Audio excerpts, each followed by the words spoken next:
Judi, tell me about the title. How did you choose EdgeWalkers for the title of your book? There was a movie that I watched a long time ago called Windwalkers. It was a Native American movie about an elderly man, and in the tribes they would leave the elderly behind when it was their time to die.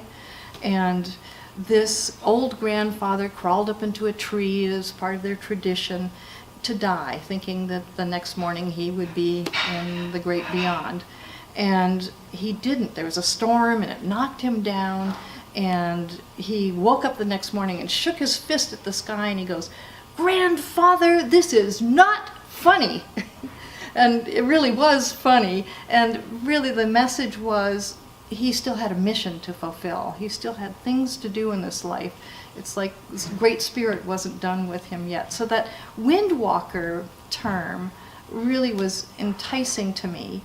And then I read an article by Malcolm Gladwell, who's a popular business writer, and he talked about people who really create change in society.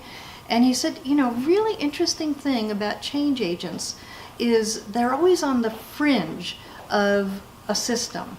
They're not in the middle. The middle is holding the stability, and change agents are on the edge and they're on the boundary. They look out to other systems. He said they even live on the edge of town, because sometimes the things they're doing they don't want the mainstream to know about because it's fragile, it's precious, it's newly emerging.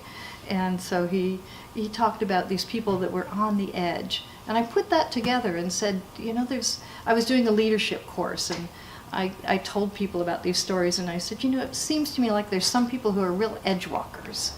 And they went, "That's us." They could really identify with that. And so they became the first edge walker group. Fantastic.